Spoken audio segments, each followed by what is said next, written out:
Let's do this thing. 3, 2, 1. Hey, folks, welcome to Bouncing Brains. I'm Sean Hatfield. And I'm Freddy G. And tonight we actually have a very special guest, comedian from the RGB, Rick Cano. How you doing, sir? I'm doing great, man. How y'all guys been? Good, man. Just working 9 to 5, and the comedian hustle on the side, if you want to call it that. Slanging jokes, trying to make it happen. Oh yeah. How long you been doing it? As far as going up on stage, I think my first show was in January 2015. So that's 3 years. Oh yeah. 3 years that I've been doing it in front of a stage. I mean, before that, family get-togethers, between karaoke songs. Yeah, hey, give me the mic, man. Let me share a couple of jokes. But it wasn't really my material. It was just jokes. That's what it was. Yeah. It wasn't until I started doing open mic, and I would still do a couple of, jokes here and there. And then I realized that, I want to do this, in front of an audience and earn their respect and create a fan base, what you might call it. I need to start with my own material. Yeah. And because, I'm 53 now. Back then I was 50. So, I had a lot of material, whether it was material about marriage, about my son, my mom growing up, poor in the barrios, and, the way things were in school back then compared to the way they are now. That's pretty much what the majority of what my comedy is. It's just experiences that I've had throughout my 53 years of life here. Yeah, I got you. I actually have seen one of your sets. I saw one of your sets on YouTube. I think it was back in 2016, I think. And it was I think it was filmed there at El Rey. And but it was very short. It was like a 3-minute clip or 2-minute clip. And I believe I remember you were saying a joke about growing up, and I think it was like it had to do something about a Mexican discipline or something. Yeah, how kids are how we were disciplined back then, and kids, being disciplined now, and the differences. The reason that I say that is because I've noticed that with a lot of comedians, or should I say, most of the successful comedians, if you really go back and look, that's like the majority of their content. It's like them, their life, where they come from, and everything is real. And then they put that creative twist and punchline in it, and it's very that's why they're successful. And I think it's also because they resonate with the actual audience. I and me and Sean have had this conversation on many occasions on where when you talk about anything else like political or anything at all, it can be funny, but when you step into that realm, you have to be very, very, very creative. And not only very creative, but in the sensitive times that we live now, you also got to, read your audience, and it's like walking on eggshells, kind of, per se. Oh yeah, I can't remember who I was talking to. One of the comedians. We were talking about the roast, the Dean Martin roast way back. You would have Don Rickles making black jokes about Sammy Davis Jr. And now it's that's a touchy matter. Now you can. Yeah. Now you can. It's very. It's like they try to use everything is so politically correct, so you can't say that because you offend this person. You can't say this because they take it this way or what have you. I've had this conversation with Sean where I've gotten backlash for making jokes or making fun of people with disabilities. And it's like, what else am I supposed to tell you? I'm giving you my world point of view from my eyes and what I deal with. I can't tell you what you think, or I can't address what you think because I'm not in your shoes, and But there's a lot of people that don't feel that way. That feel that the way they feel is that just because you're a comedian, you don't get a pass. Yeah. Like and it gets difficult. It gets real difficult. But have you ever dealt with anything like that? Like where you kind of had to like skew away from? Not so much the political side, or even as far as race or cultures, but I remember one time I made a joke about going to Progreso and having my boots polished by a little boy, and because there's a lot of shoe shine kids over there, and I made a joke that I didn't have any money, so I paid him with tokens from Peter Piper Pizza, and a lot of people, I mean, the majority of people, liked it, thought it was funny. I got a lot of likes and smiley emojis on Facebook. But there were a couple, maybe, I could probably count them in one hand, maybe 3, 4, or 5 of them. They were like, oh, those poor kids, they work hard, and for you to be paying them with it. I mean, they didn't understand that it was a joke. That it was a joke. And a lot of time when that happens, I don't say anything, but other people, whether it's another comedian or a friend, they'll say, hey, he's joking. Don't you get it? He's a comedian. Look at his profile picture. It's a picture of him with a microphone. Look at his cover picture. He's on a stage. It's comedy. Yeah. You didn't actually think he paid him with tokens from Peter Piper Pizza. Yeah. But yeah, there are a couple of stuff like that. Well, see, I think that's where and this has kind of been an ongoing discussion that myself and Freddy have had about comedy needing to come from that real place. And I agree in the sense of if it doesn't connect to either your reality in a way that can be explained, or in the people who you're talking to, if the audience can't sympathize or empathize on any level and sympathize beyond that, then there's no way they're going to get that emotional turn that gives them the really good laugh. What I was going to say is I think there are a lot of people that kind of make that, they can't disconnect. Then they see a joke on the internet, instead of thinking, you could have been, because I can understand the kind of like, hey, maybe you shouldn't be aiming at the little kids polishing boots, but okay, but you don't automatically assume the person that made the joke is some sort of horrendous monster that's exploiting small children. But I think people they just move right through it. Yeah. It's words on the internet, and they just take it and go, somebody must have done that. Yeah. And with yours, man, like I feel that, like I said, I'm not gonna lie, I've only seen one video clip of you, but I do read a lot of your material, or your jokes, or things that you write when you post on social media. And the thing about your material, the reason I think that I feel that it works is because, again, it resonates with the audience. Like the things that you say as a comic, other people that aren't comics and don't go on a stage or what have you, they don't they think it, but they don't say it. Yeah. But because you say it like that, that's why it connects and they laugh. Like Saturday, I don't know if you were trying to be funny or not, but I thought it was funny when you posted that picture of you at Stripes, and you said this long ass line because the dude in front forgot the pin code. Yeah. And you were like, siempre mandan al más pendejo to on the beer run. On the beer run. And it's true, man. Yeah. And that's one of the things about, I'll make jokes about that involve my wife. I'll make jokes that involve my mom, and they're like, you're making fun of them. I says, no, if you really pay attention to at one point or another, the joke comes back at me. Yeah. It makes fun of me, So on that one, it was a long line. It was a Stripes, and it was a long line, and it was true. I mean, the guy was like, he kept punching in the wrong pin, and it was a long ass line. Yeah, it was probably 8-9 people there, and so I'm kind of upset with the guy saying, and I say that mandaron al más pendejo, which is they always send the stupidest person. They sent the dumbass, Sean. They sent the dumbass on the beer run. And then I kind of made it into a joke because I knew people were going to say, well, what are you doing there? Are you the dumbass they sent for the beer? And that's why I put at the end, it says, by the way, I'm here to pick up some Doritos. Yeah.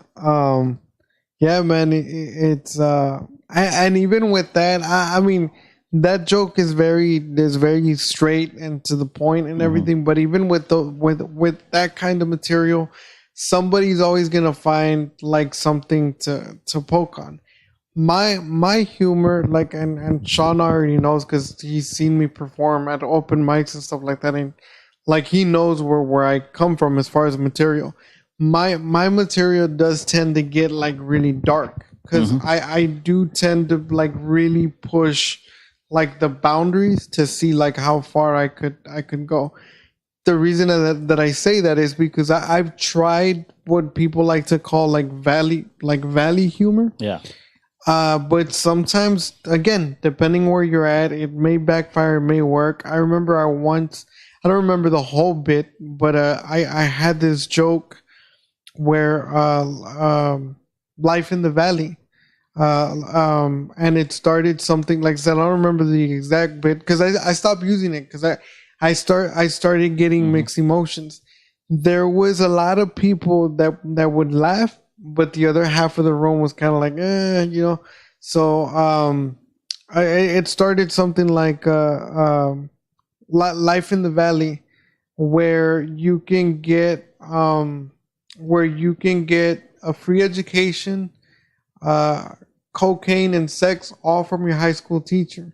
Yeah. And I said, life in the valley, when you see a fat 15-year-old and the cause might be diabetes or she's pregnant, and to your surprise it's both. Yeah. And I remember I said that. I set it up differently, but that was basically the gist of the joke. And you know, people were laughing and everything, but it like everybody like and I'm not gonna lie, it was a lot of like the white folks that were kind of like, oh Yeah. I'm not sure if I should laugh at that or not. But the point that I wanted to make with that is something that I've learned that works, and I'm not sure if you've come across it. Like from the beginning, when I come to my set, I try my best and every way possible to make them feel comfortable and welcome. So normally the way I do that, I start off by making fun of myself. Yeah. Anyway, like point out the elephant in the room, basically, type of thing. Yeah. So I start making fun of myself, and then I because I do that, it makes them feel comfortable. They start laughing, and I feel that, like Sean was saying earlier, I make that connection, and as long as I carry that connection and I don't disconnect, at that point, I do feel that I can say a lot of things, and because they feel comfortable, like they'll laugh. Oh yeah. So that's pretty similar. I mean, usually the first jokes that I do have to either to do that, you know, I'm old. I'll say something, you know, like I'm gonna make this quick because my bladder isn't what it used to be, and you know, just having to do with my age. I'll usually start with that, and yeah, because I mean, I'm there, and I'm the oldest, you know, person unless it's Andy Huggins that comes down. But other than that, I'm probably the oldest one there. So I always, like you say, just go ahead and point it out. Yeah, I'm the oldest guy here, and this and that. Yeah. When you, because you said that you started in 2015, which was like 3 years ago. When you started, what was like that defining factor that convinced you to say, like, I'm gonna do this, like I'm gonna do this as a career, I'm gonna pursue this because I really feel that I can do it? I mean, like I said before, I was always at parties, and even like when I was in high school, you know, I would say I was a class clown, because I mean, I wouldn't do it out in front of everyone, but the people around me, the kids that sat next to me, and I'd always have a joke or say something, or the teacher would turn around. She'd be writing on the chalkboard, and I'd be doing something silly that everyone would laugh, and the teacher would turn around right away, you know. So, I mean, I've always had that in me, you know. But, of course, you know, I got married when I was 24 years old. I had my son.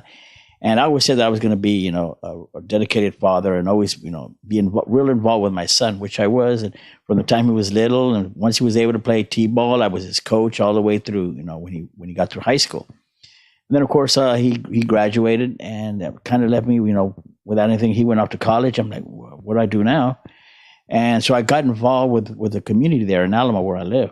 And one of the things that I was involved with was this thing called the Watermelon Festival. And I was at Bike Fest one year at South Padre Island, and that's where I met Mario and Raymond for the first time.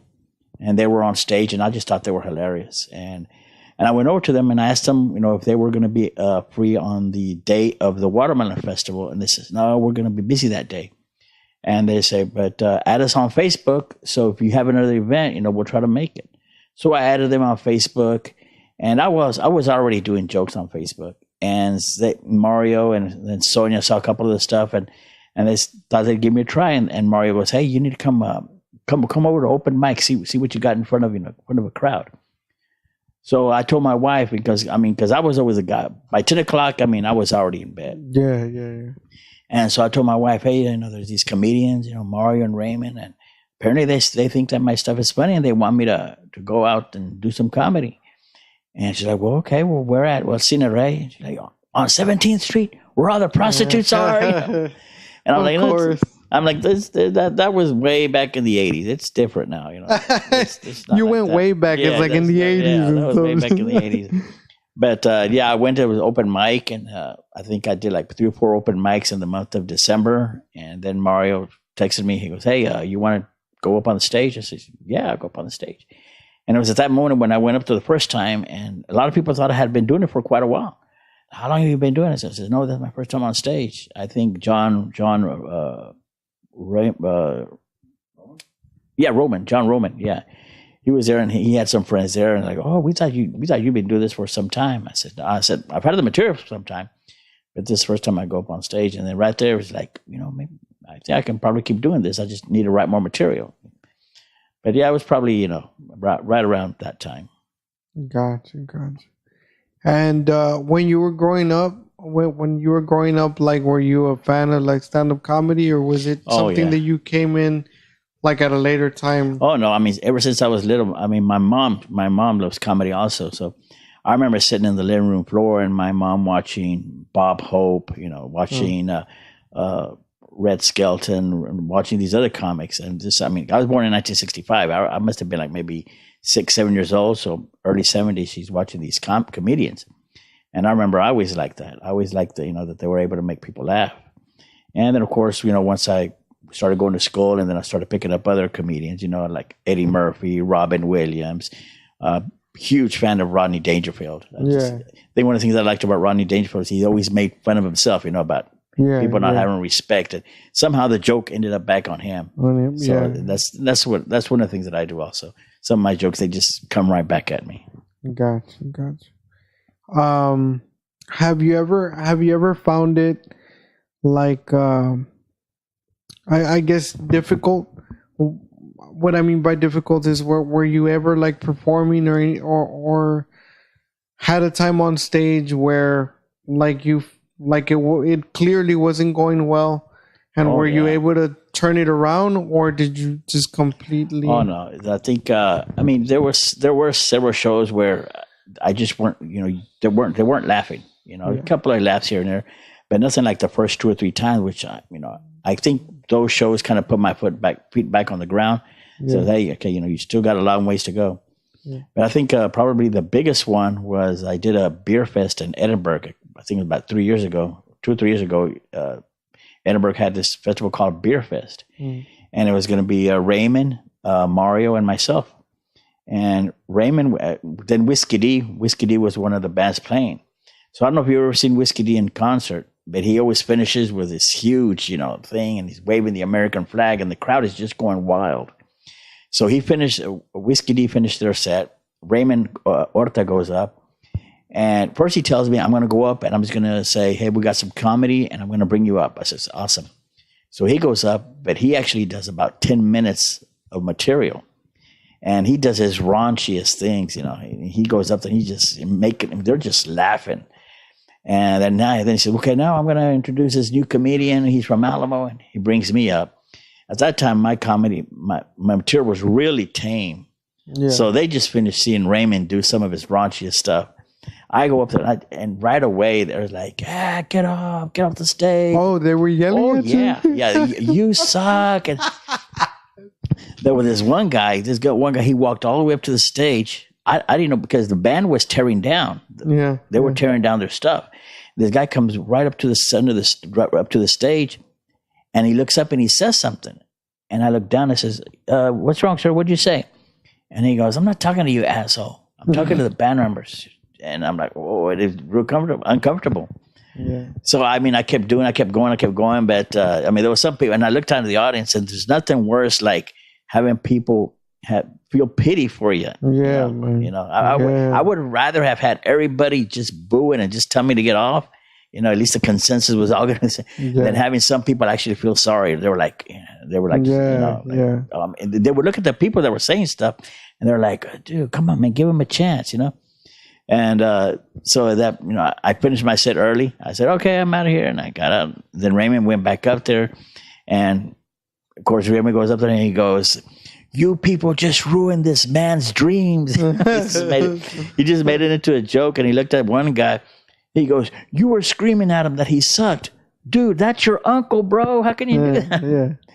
But even I think that was the worst. But even then, I was like, okay, I just need to know what material for the crowd. And that crowd was not, they were not going to, even if Raymond wouldn't have gone up there first, even if Whiskey D wouldn't have ended up with, into their set with, with as loud of a band they are, the material that I had wasn't for that crowd. Yeah. And that's when I said, okay, I know the material's for it because it's worked elsewhere, but it didn't work here. And it's because that wasn't the right crowd for it. Yeah, man. Have you ever gotten the silent treatment to where you're going and you're hitting them punchline after punchline, and then it's just yeah. I sometimes I feel because I'm trying to think back, but I'll be honest, and I'm not saying necessarily that it's a good thing, but I can't remember if I actually got booed. Like an actual boo, you know what I'm saying? But I did get because I remember when I started when I was living in LA, and I told Sean this too. Like LA is they're merciless, man. They'll let you have it. But I remember, and it was one of the first times that I was actually out performing. It wasn't the first time, but I had just gotten started. Like I was fresh out the gate. And I performed there, and I was going with my set, and I kept setting it up, punchline after punchline, and it was just quiet, but silence, and it was this awkward feeling of and then I did think and it was only 5 minutes, and it was in the middle of the set after the third joke. I think I was like, do I just get off or do I stay on and finish? So I decided to stick it out, and it was just it was dead silence, right? And but what I did was I stopped with my material, and I flipped it back on them, and I pointed it out. I was like, oh, so y'all just gonna show up to a comedy show and just be quiet, pay me no mind, just give me the silent treatment. It's gonna be like that. And they didn't say anything. I kind of chuckled, and I was like, I'm killing y'all, man. Yeah. But they still didn't say anything. And then and I looked at them, and I was like, what the fuck, y'all want me to do some knock jokes? And I literally did one knock joke. Yeah. And the whole crowd started laughing. And I told them, and that was at the end of my set, my time was done. So I told them, I was like, so see, I told them, see, I knew y'all were gonna laugh at some ignorant shit like that. I'm trying to be intellectual with y'all. I'm trying to tell you this thing, and y'all are gonna laugh at a stupid ass knock joke. Yeah. And and then I said good night and I walked off. But the whole and my whole point with that is that it just created this awkward ass moment, and I was like, oh God, do I continue? Do I not? But what the point with that as well is that what I was gonna say was it's those, I like to call them the sobering moments. Sobering moments when you feel that you've been riding a laughter high, because it's like you said, It's worked before. But it's just you hit those crowds, and it sobers you, and it makes you think, you know what, my material does need a lot of polishing, and it kind of makes you don't quit, but it makes you go back to the drawing board and be like, okay, where did this go wrong? How could this be different and better? But yeah, man. Oh yeah, I mean that's happened where and I prefer for it to be completely silent than to have people talking amongst themselves and not paying attention. Yeah. Roadhouse, that is one of the toughest. Right. Roadhouse. And Roadhouse is and let's look at where they now it's Ice House, but Roadhouse, and everybody had mentioned Roadhouse. So when the first time I was going to do Roadhouse, I was all excited, and they're like, "It's tough, man. If anybody, just maybe Raymond, Mario, and Sonia have been able to, keep the crowd, attention." And I went there, and they'll just, they're just talking amongst themselves. If you're not giving them, the good material, or you're not making them laugh, they won't just stay silent. They'll start mingling amongst themselves, and so I've always hated that more than complete silence. That the mingling amongst themselves. Well, yeah, I can see that. I mean, it can be a double-edged sword because you can get the complete silence, but at the same time, at least they're looking at you. Yeah. So I can see that. But when they start like talking and stuff, and shout out to Carlos Bringas, because recently we did a show together at El Rey like 2 weeks ago, and I felt for him because he was up there. And he was giving it to him, man. He was really trying, and you could tell that he was like, his set as far as delivery and everything was on point. Yeah. But it's just, first of all, it was a very small crowd. It was like a crowd of like 15 people when we went up, right? So the crowd, the biggest crowd like of people actually was in front, like at the very front. So when he went up, like they were literally like Rudy introduced them and everything. Rudy Barba, he was like, hey, he's coming up, so on, and give it up for him, whatever. And he goes up there and he starts. So he went into his first 2 bits, and he got like 2 or 3 laughs. After his first 2 bits, the table right in front of like literally 8 people. There were like 8 people that were sitting around the table. Yeah. They started talking, just talking, having a regular conversation, just completely like paying them no mind or whatever. Yeah.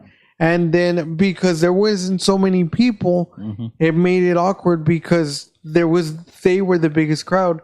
So like everybody else kind of started going silent. They weren't really paying attention to him. But I like what he did.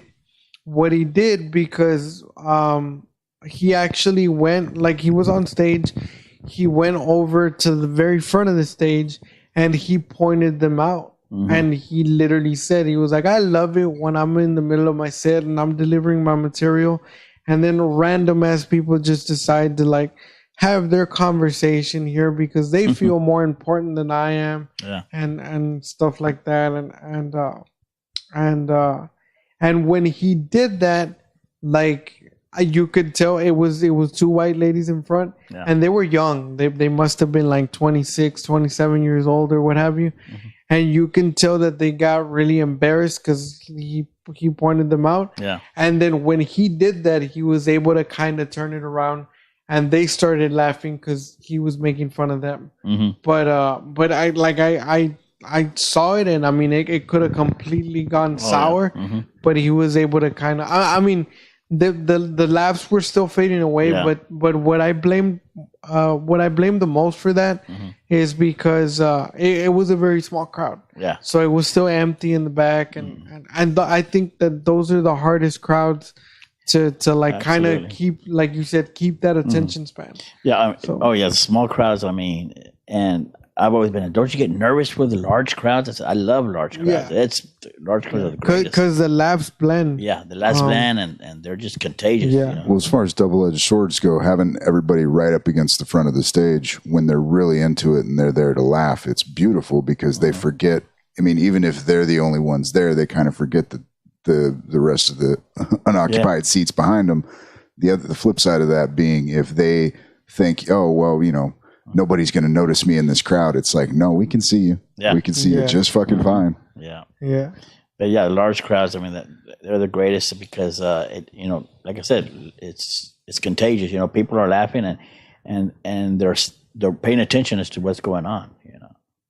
That's just small crowds. I mean, sometimes I look at performing in a small crowd when I say like 12 or less. Yeah. It almost feels like, you know, performing in front of some judges, you know. It doesn't even feel like you're performing for a crowd. It's like, you know, it's like you're performing for some judges. And so it's a little bit more, I don't know, it's intensifying, I guess. Yeah. I don't know if y'all remember when, not this last time, because this last time was, I think, last year in October that George Lopez came. Oh, yeah. It was the time before that. He came in like a July, I think, or August, and this was a couple years back. He they were holding. He was going to perform here at the old McAllen Convention Center, and they were holding auditions for people to go and basically. I don't want to say technically open for him, but yeah, open for him. Mm-hmm. But I don't say open because you weren't going to be the only one. Right. And then George, it was going to be like 3 other people as well. Mm-hmm. But they were holding auditions to do that. So I actually signed up and everything. And this ties back to what you said earlier of like you feel that you're performing like in front of judges and stuff like that.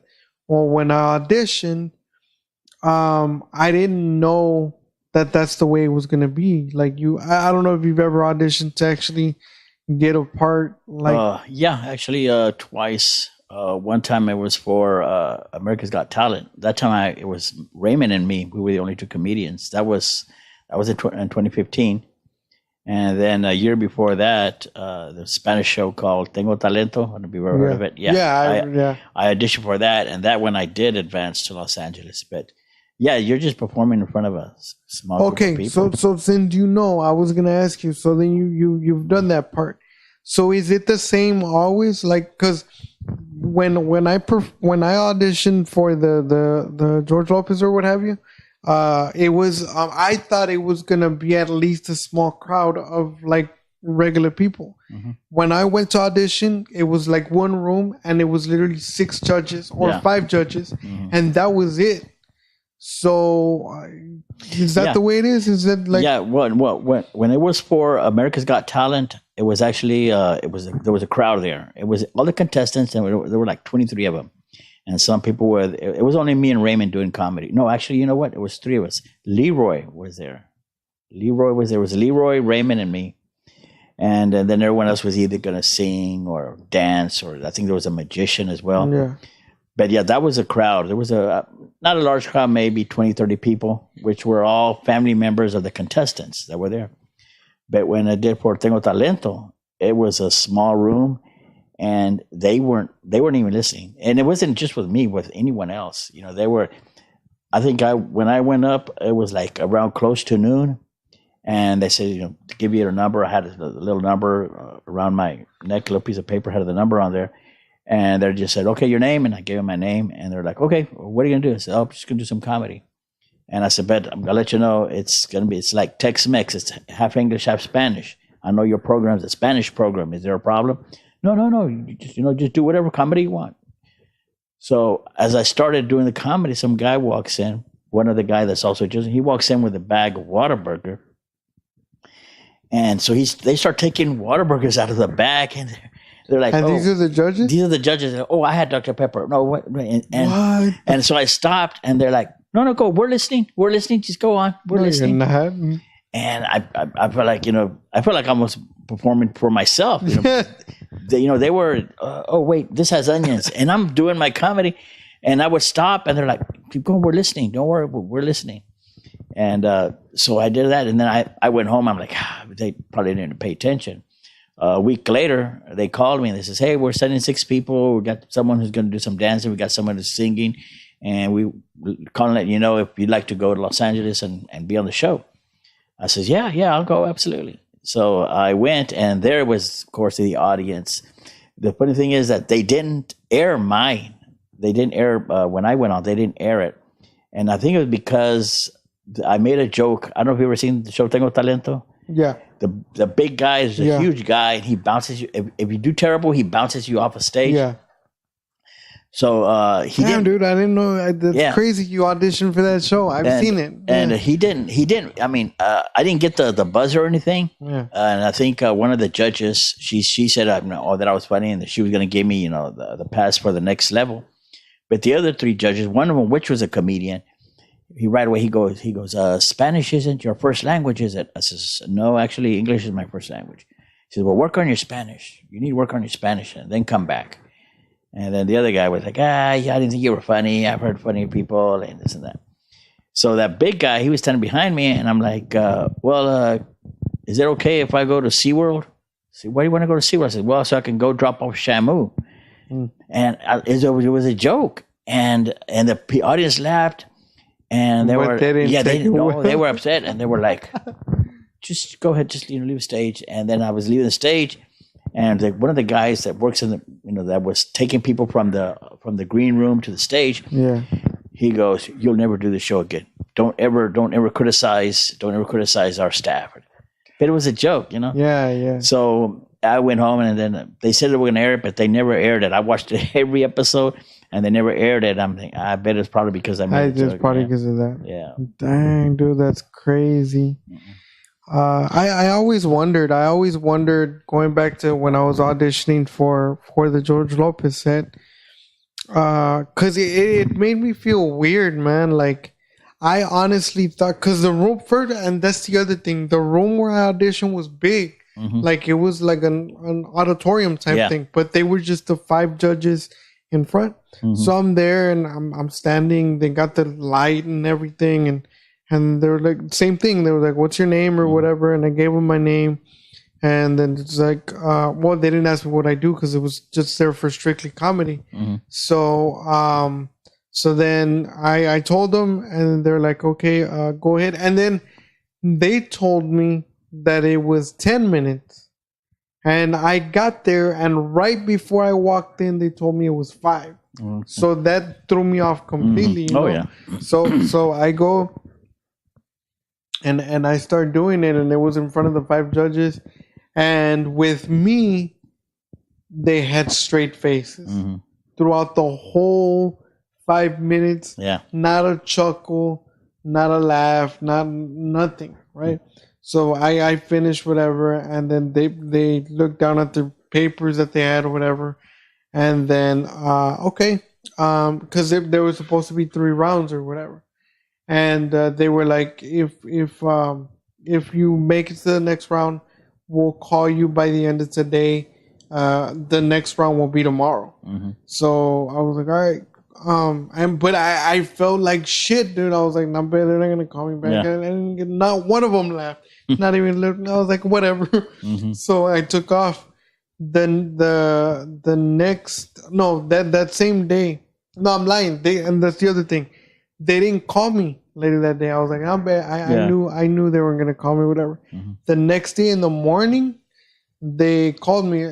They were like, hey, I'm sorry. I know it's a short notice, but we can you come back for a second round? And I was like, really? Yeah, I'm there. So I went back. Same thing. Mm-hmm. So I was like, oh man, I gotta prepare for 5 because it wasn't 10, it's 5. I prepared for 5. Mm-hmm. So I go back, same thing. 5 judges went there. I was ready. Right before I walk in, they tell me that it's not 5, it's 3 minutes. 3 minutes. So I go there, get in, go back in, try to modify it as much as I can. I was nervous because it just feels weird performing in front of like 5 people when I also know that they're judging me basically. Oh, yeah. So I did it, whatever. Same thing. they were like, we'll go ahead and we'll give you a call if you make it to the third round, whatever. And I left. But then same thing. They didn't laugh. They didn't nothing. I left, but when I left the second time, I left with a little bit of hope because I was like, well, the first ones didn't laugh either. Mm-hmm. They called me back, and these also said that they called me by the end of later today for tomorrow. Mm-hmm. I left. They didn't call me at the end of the day. I was like, hopefully they call me tomorrow morning. Yeah. Never got a call back. Never got a call back. And that was that. And it's funny that you said it because I just kind of wanted to know. I wanted to know if it was the same thing always. Because I mean, that's been the only audition that I've done to open up as far as comedy for somebody. Mm-hmm. But I've auditioned for other things. Like I auditioned for a part, and this was like 2 years ago, I think. And it was here at the Las Palmas Hotel. Yeah, I auditioned for a part for a show on the Disney Channel. Oh, well. I did that, and it was the same thing, but that was a little different because it was acting and stuff like that. Mm-hmm. And when I was in Los Angeles, I auditioned for like a commercial. I've never gotten a part, but I kind of understood the work and the idea that goes behind it on how to do it or what have you. Oh yeah. But as far as comedy, I never thought that it was like that, and that's why I was wondering if it was the same. If you ever get a chance, man, there's an episode of Bert Kreischer's podcast with Rob Riggle where he talks about auditioning for Saturday Night Live and I want to say the secondary audition process. The first one's in a club, and then the second one is they bring you into the studio and you're doing it in front of a camera and some of the background crew. And the way he basically described it was straight faces the whole way. Like one guy's on his cell phone in the background, if I remember. And the only thing that it was like the only kind of silver lining on the whole thing was the camera guy was giggling through the whole thing. So it's like, I got him. I'm good. Yeah. So. And as far as that, I mean, I don't. You pray for a giggly intern. Yeah. No, but as far as that, I mean, I don't know if you know, but I mean, since you brought that up, but I mean, when you audition for Saturday Night Live, are you auditioning like a stand-up set, or is it more like are you trying to audition like a sketch? If I remember correctly, it was basically just character work. You come in with, I want to say they tell you like right beforehand, we want 8 characters or we want, 5 characters or whatever it is. And then I'd have to go back and re-listen to the interview, but it was, he lays it out pretty clearly. Like he talks about like, they don't tell you what club you're going to be at until like, they only give you enough time to actually drive over there. Yeah. So it's like, you're going to be here and then you drive your ass over there and they basically stick you up on a lineup without, they just kind of put you into a show that's already going on, whatever the nightly showcase is at that club. Gotcha. Yeah, no, Riggle's an interesting guy, but regardless, but if you get a chance, that's a good one. Rick, I know you've participated a couple times in some of the local roasts that we've had down here, man. Like, and you kind of brought them up earlier. It's something that, honestly, I think the people that get offended by the kind of jokes that go on at a roast are usually the people that wouldn't go to a roast to begin with. Right. Yeah. Oh yeah. I mean, if that was that one little, right before Jeff Ross did his special down there at the border. Yeah, and I think that was actually the last comedy show that was at the Roadhouse before it got shut down. Yeah, it was. Yeah. And if anything, that's the kind of crowd you want for it. They'd kind of like to hear you talk some shit. Yeah, so. Yeah, that was very good. I really enjoyed it, and we've always said that we need to do something else, another roast similar to that. But I don't know, we just really haven't gotten to it. But and I've always grown up. I always would watch the roast. Yeah, and I still watch the roast nowadays. But like I said, back then, I mean, there was no holds barred. You said whatever you wanted to say. I remember Don Rickles looking over at Sammy Davis Jr. saying, "Don't forget, you gotta pick up the dishes after all this is over," or something like that. Yeah, I remember with Don Rickles, one of my favorite. Well, I mean, he did that all the time, but I remember watching a set where, and it was a packed house, like it was packed, But the front row, I don't know if it was designed that way, if it was a coincidence, but the front row alone was very diverse. Mm-hmm. There was white people, there was black people, there was Mexicans. They were all just in the front row, right? So I remember, I don't remember the gist of the joke, but he told something really fucked up to a black dude that was there. Yeah. And the black dude was kind of like, he wasn't mad, but he made this face of like, oh fuck, and he said something, and it was real quick. It was like a one-liner, and he dropped it on him, right? And he was just like, and then he's walking away, and he turns around. Relax. You have your dick is bigger than mine. You should be happy anyway. So and we've had this conversation as well. Because like as far as like the racism jokes and the racism differences, like, and I've told him, I feel that the only comic ever that has ever been able to like successfully get away with it was him. Yeah. I've never heard anybody else. I've heard other people try it. Yeah. And apparently for 80% of them, their careers have ended. But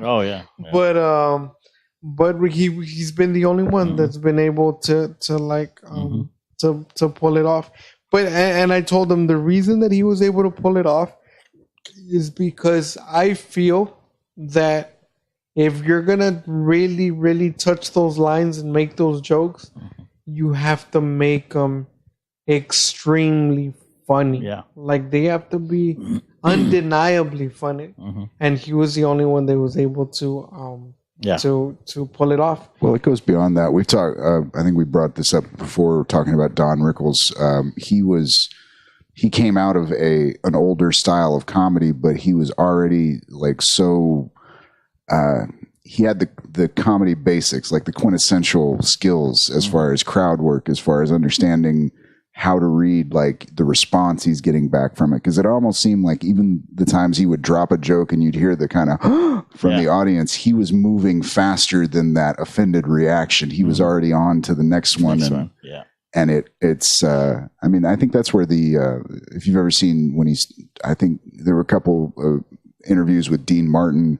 I think there's one with Johnny Carson right before he stopped doing the Tonight Show, where he comes out and he's not telling jokes. He's being very genuine. He's like, I love you. You're a beautiful human being. You know what I mean? All this stuff. And then right as, everybody's kind of getting misty eyed, he'd turn around and make, some crack about somebody else. And it's just that timing, that ability to hit the beats and move the crowd with you. You know what I mean? That kind of not having to look back behind you and go, hey, are we all still moving in the same direction? He knew what the beast was doing. And to tag off of what Sean's saying, I think what also made it work for him, because I've seen countless of his videos and performances that he did. What made it work for him was that he had a how can I describe it? He had a cadence to his act. Like it was kind of like in music. I don't know if you've ever worked with music or produced with music, but like landing your rhyme or your end of a rhyme to the beat at the end of a snare, like with his punchlines, and even the ones that were like the one-liners, like they followed a cadence where like it was just like one after another, and then when you felt that he was done, like there was more coming, and even when you didn't see him coming. So I felt that like that cadence didn't let the audience rest as far as like the laughing mechanism in their brain. So because they were still on that laugh, I think they just ignored how, going back to what you're saying, like how offensive, like because if you go back and listen to it now, and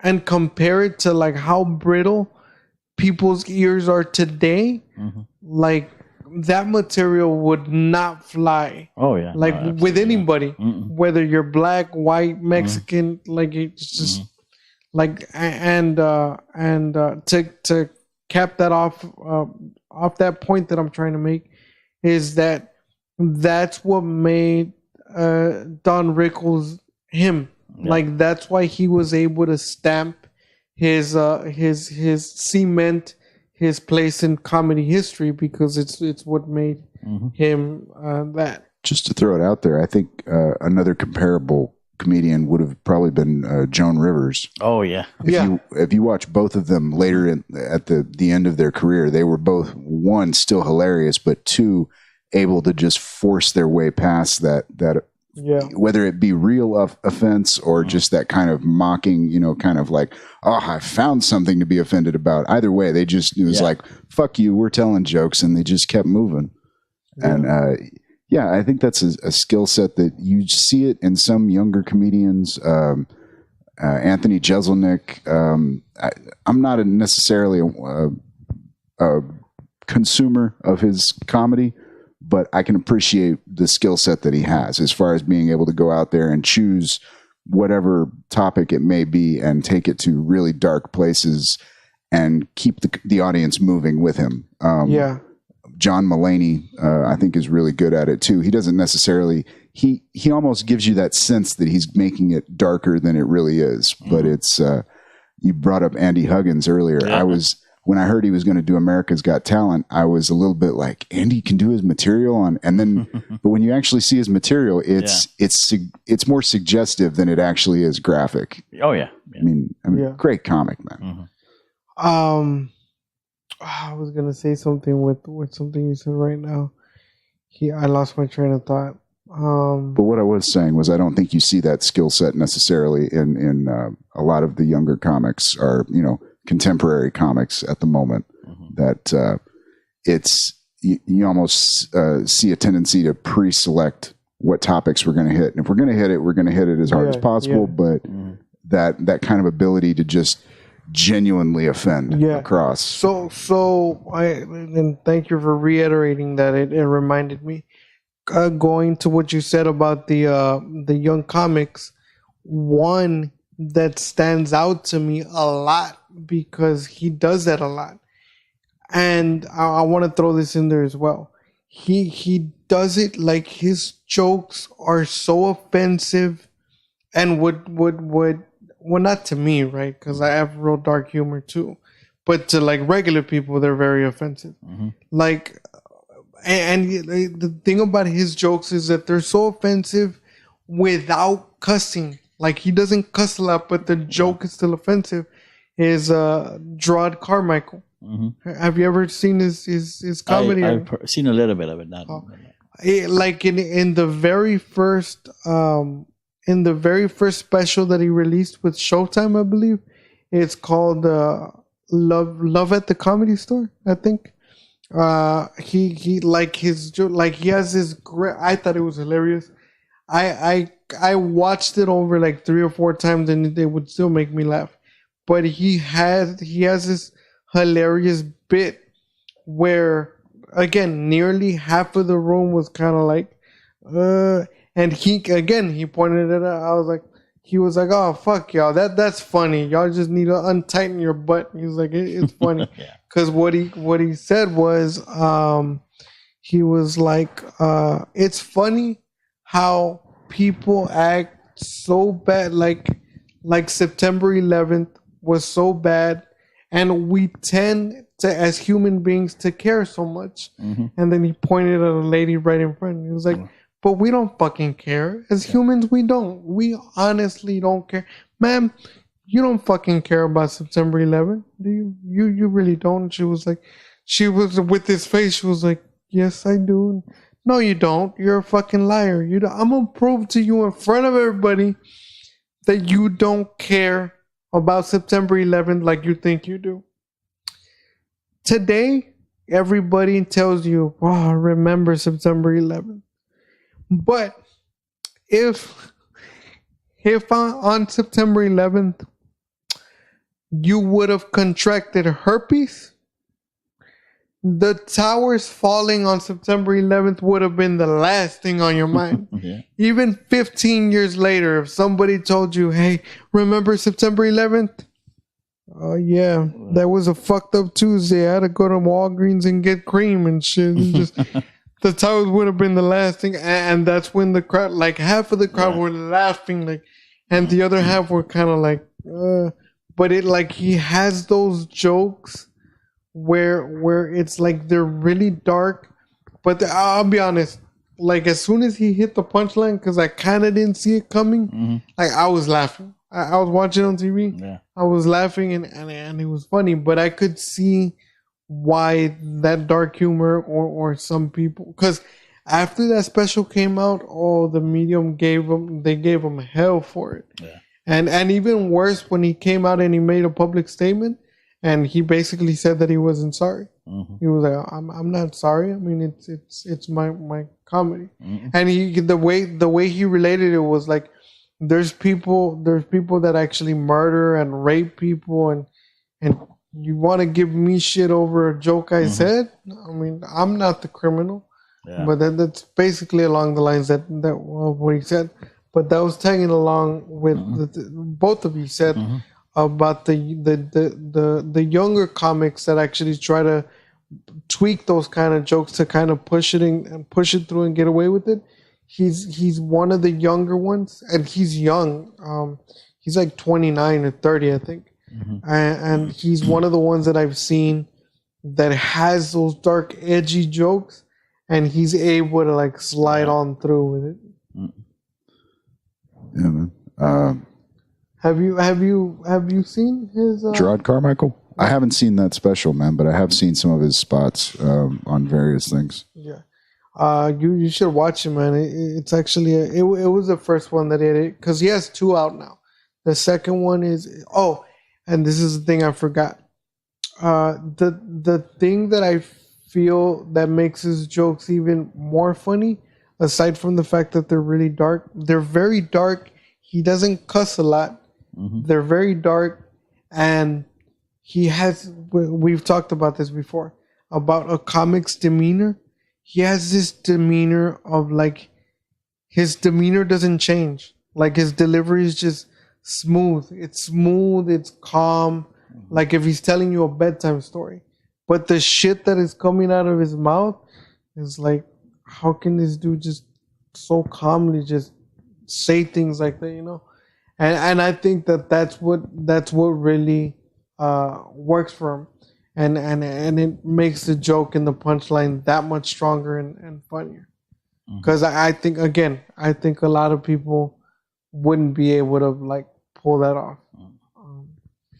Right. And just to add a little bit cherry on top of that, if you want to get a comedian to stop telling a joke, don't tell him you're offended. Tell him you didn't think it was funny. Yeah.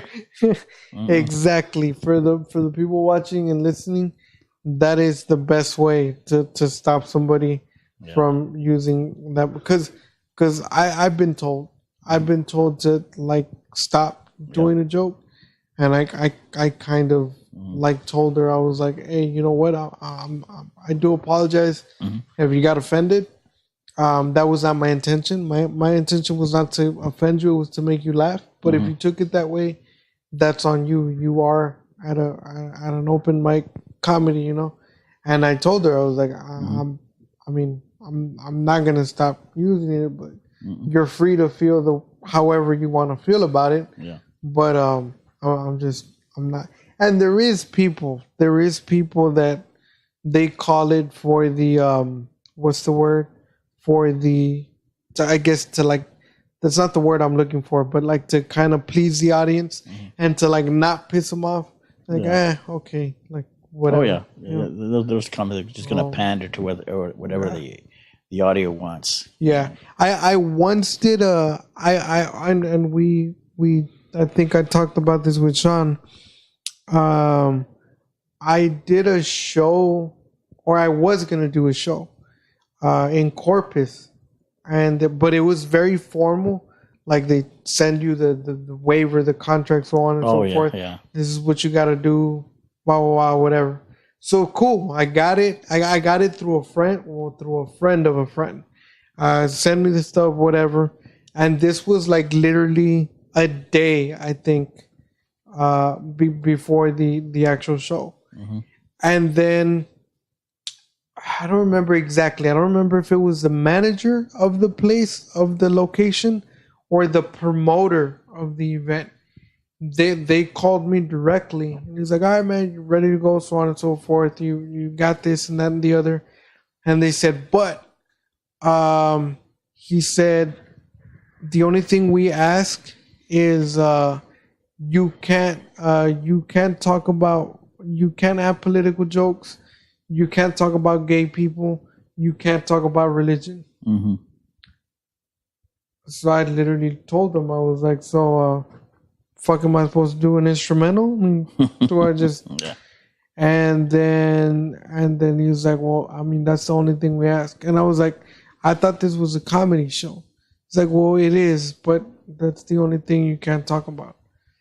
And I told him, I was like, am I too late to cancel this? And then he's like, well, not really. Is there a problem? And I was like, well, if I would have been told this at the beginning, we either could have worked something out. I would have had enough time to work something out, maybe, or I you wouldn't have wasted your time. And he's like, it's because you came in recommended through, and then they said, my friend, I was like, yeah, but he also didn't tell me. Right. And I was like, you know what? And I was like, and then he was like, well, we can give you 24 hours to sort whatever you need, but we need an answer. And I was like, no problem. I don't need 24 hours. Give me 45 minutes. Hung up with them, called my friend. I was like, dude, what the fuck? And then he's like, well, I didn't know that either. I thought that you could. And I was like, dude, you need to be a bit better informed when you. Oh, yeah. And then, so I had to call I spoke to him, make sure everything was cool, because his name was also on the line, So I spoke to him. We got that sorted out. Called them back, and I was kind of like, I was like, I can't, man. I apologize. I can't. He's like, all right, no worries, and we left it at that, and everything was canceled and stuff. So, and I that's not the only time. I've had other situations where like I had like it was more like a private setting. And the same thing is like, well, you can't do this, you can't do that, you can't say this, and it's like, yeah. And then I think about it as a comic myself, and I think I've told him before as well. I was like, I think maybe that's why I should work on a clean set. Like I should have a clean set in the bag for like a function, or I've never done a corporate function. But as far as I understand, I don't know if you've done a corporate function. Yeah, several. But as far as I understand, when you do a corporate function, like that's what they ask for. Like you can't do this and stuff. So I was like, and I've told them, I was like, maybe I should work on two things that I do want to do, and that I've played with in my head. I want to work on a clean set, like completely clean, where I don't cuss, and I want to work on a Spanish set. Okay. I want to have an all Spanish, but all Spanish, to where everything's delivered in Spanish and it works. That's Two on things, my on what I want to work on. But well, hey, man, there's something to be said. If you don't have enough of an audience that you can fill out a room on your name alone, then you better be able to do at least a little bit of everything. Oh yeah. And one of the things that we're talking about, people being offended about some of these things, is how sometimes the persons or the people that you think are going to be offended aren't offended. Yeah. I had a situation where I did a fundraiser for this a friend of mine, and she had breast cancer. Fortunately, she had the mastectomy, whatever. Yeah. So she doesn't have it anymore. But we did a fundraiser, and it was Sonia Rudy Rojas from Laredo. Rojas. I think his last name is Rojas. Can't remember his first name. But anyway, from Laredo. Rojas is his last name, and myself. And she's a friend of mine who goes to the church where I go to. So I only invited people. I didn't make an announcement at church because it's going to be Sonia, Rudy, myself. Our material is going to be adult humor. So I pretty much just told the people who I knew weren't going to be offended, and I understood that it's a fundraiser, and these are comedians that do off-color humor and adult humor. But then the priest found out that that I was doing a comedy show. Yeah. One of my friends called me and she said, "Hey, did you invite Father?" And I said, "No, I didn't. He's not going to like that type of comedy. I mean, you serious? Especially Sonia's. She's probably one of adult humor, yeah." I said, and she goes, "Well, he said he's going to go. He wanted to go because he wants to help out the woman who's sick, and so he's going to go." You should have told him, "Hey, Father, just send in the money." But no, so he showed up, and of course I was home. I was getting dressed, and I show up, and the place is packed. It's full, and Sonia and Rudy, they're already there, and I get there, and I'm saying hello to everyone. Walking through the tables, it's all people that I know. And then the priest is there, and so I go and I say hello to him, and I shake his hand, and then he gets up and he comes to me and he kind of whispers in my ear. He goes, "You just do your set. Don't worry about me. You just do your set," because he understands that some of my humor is. He goes, "Don't worry. Forget that I'm in here. You just go ahead. You just move forward with your set." Yeah. And I said, "Okay," but I didn't tell the other comedians because I kind of got there late, and we started right away. So Rudy went up there and he did his joke about A.B. Quintanilla, Bidi Bidi Bonfalk, Sonia does her Mazapan joke and all that. They get off and I said, "Oh, by the way, there's a priest in the audience." "Are you serious?" "Yeah, there's a priest." And so I did up there, and of course, I think that probably the dirtiest joke I did was about erectile dysfunction, and about my aunt, whose boyfriend has an erectile dysfunction. But afterwards, I kind of went and I said, "Look, want to apologize, because I know that's not, your type of humor." And he goes, "I understand. It's all about fundraising, and the people enjoyed it. They laughed. They had a good time, which is good. You're entertaining people. Yeah, it's not my type of humor, but I understand that, this is the arena for that." Yeah. So this is a priest who was okay. I mean, it wasn't his type of humor, but he was okay because he understood what, the cause was. Yeah, it was the cause. And it was about making, people were laughing. So everyone was feeling good. Yeah. And yet someone else would probably be, offended big time, Throwing a fit and everything. I cannot believe that this would be, I can already hear it. And to kind of relate back to that, to what you're saying, I mean, my story is not as close to that as what you were saying, but one of the first shows, if not, I think the first show I ever did down here, or in Texas for that matter, was there and I'm trying to think. Yeah, was there at El Rey, maybe the second show. I don't remember, but there at El Rey. And I was all excited, because Bird had told Mario. Mario told Rudy to get a hold of me because nobody knew who I was.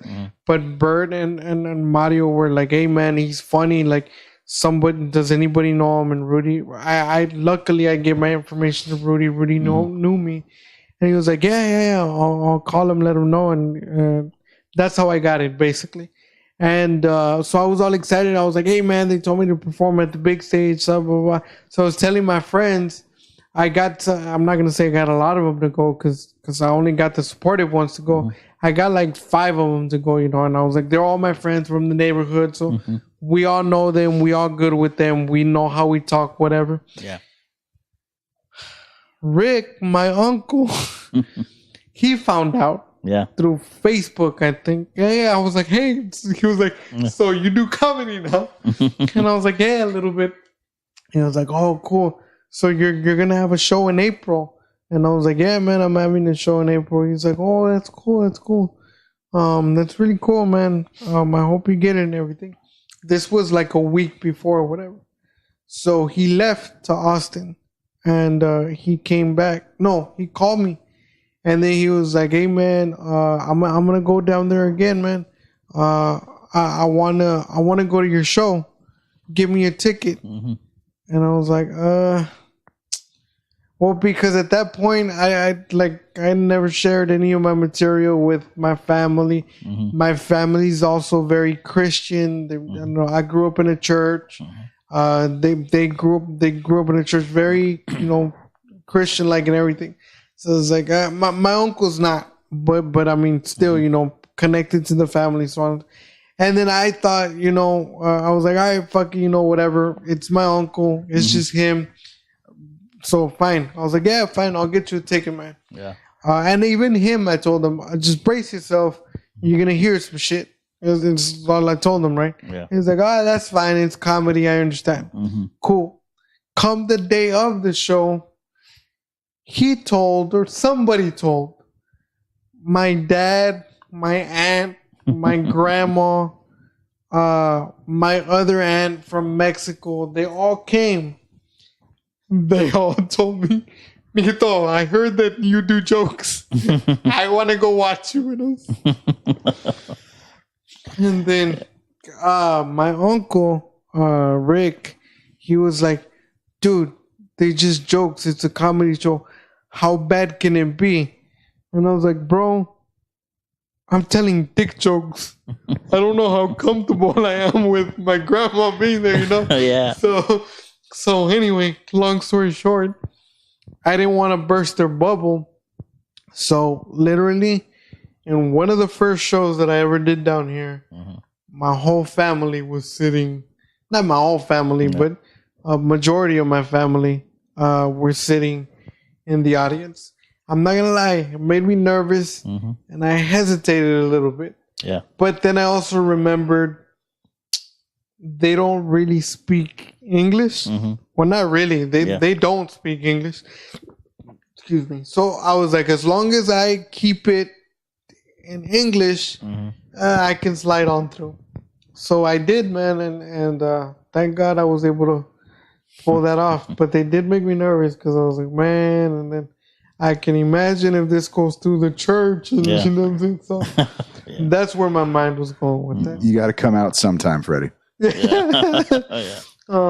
I don't have that problem with my. I mean, it's even my mom. People are like, "Oh, you know, your mom's in the audience."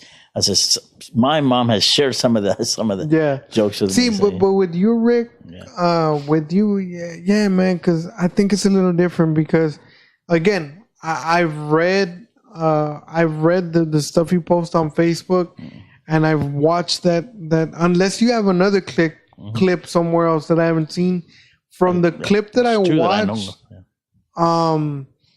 your humor is not really like it's it's not too offensive. It's not offensive. So and I'll get calls sometimes and I say, you know, we wanted to hire this person, but we need a clean set and they recommended you, and it's always clean set, and you know, they recommended you. So, but I mean.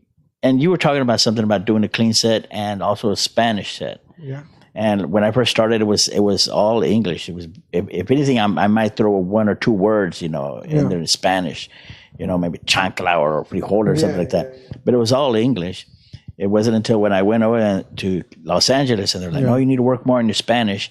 And at first, I was kind of offended. I'm like, "Wait a minute, you know, you're telling me this in Los Angeles? Los Angeles is the United States, you know." How can you tell me that, you know, I'm not going to make it unless I do Spanish comedy? Yeah. But, and then I started thinking about some of my family members and, you know, maybe I should do something where they might be able to understand some of the jokes. But one of the things that I learned is first I tried just interpreting my English set into Spanish and it doesn't work. It's something. Something gets lost. That won't work. It doesn't work. I've never tried it.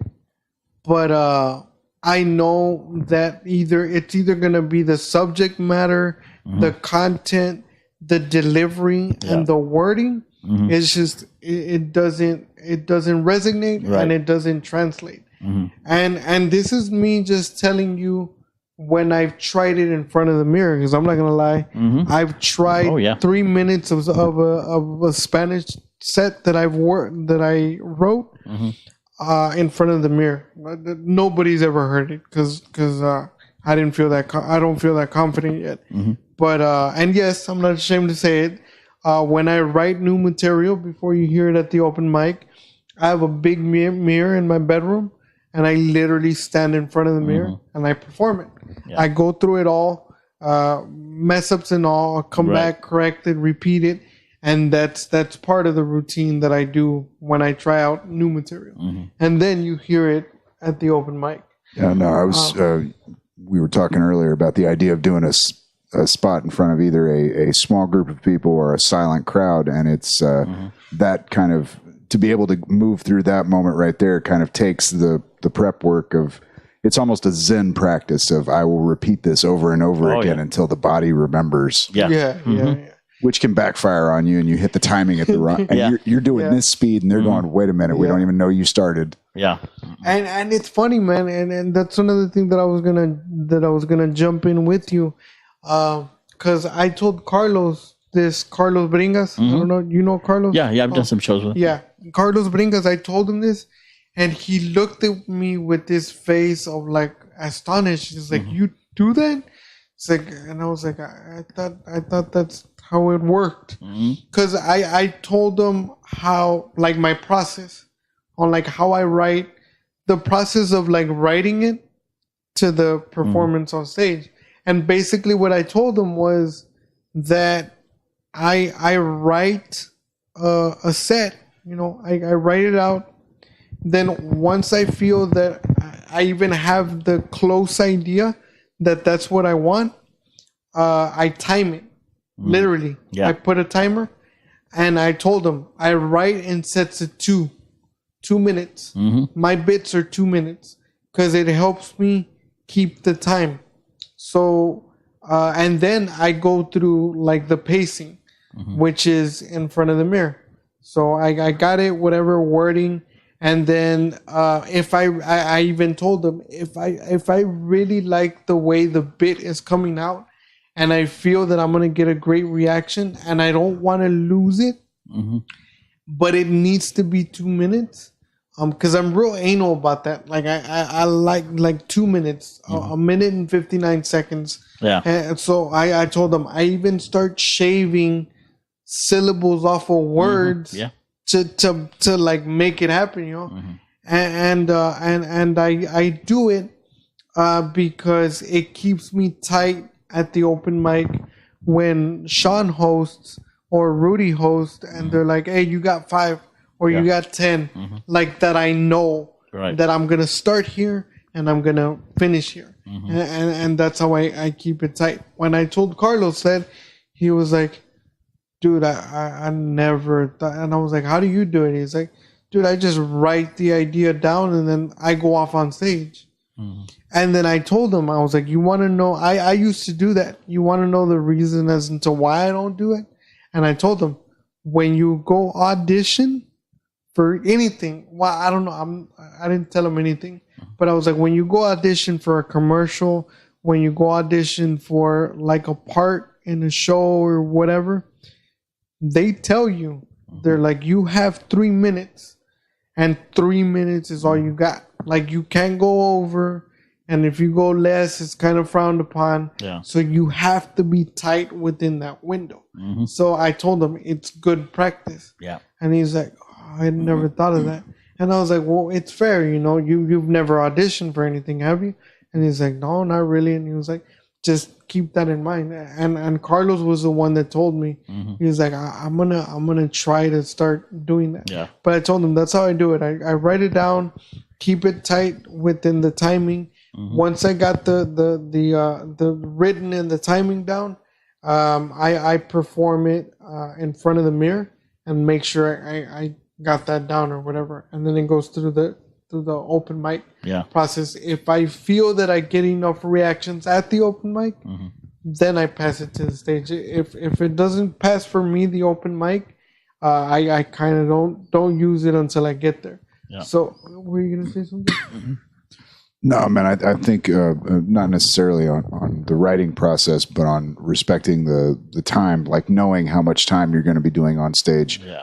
Even if you never, I think there are probably going to be the majority of comics that ever go on stage are not going to go through the audition process, or at least not in that sense. They may, you give in a 10-minute video or whatever. Damn, Sean, don't be an asshole like that, brother. It's not being an asshole, but the realistic thing is the more important aspect of the time is when you're doing a show. And we've done some of those shows at El Rey where there's going to be, 5-6 comics on the bill, and you got to run through some 5-minute sets, some 10-minute sets, and then have enough time at the end for the headliner to, feel comfortable. If they want to do, 90 minutes as opposed to 50 or 60.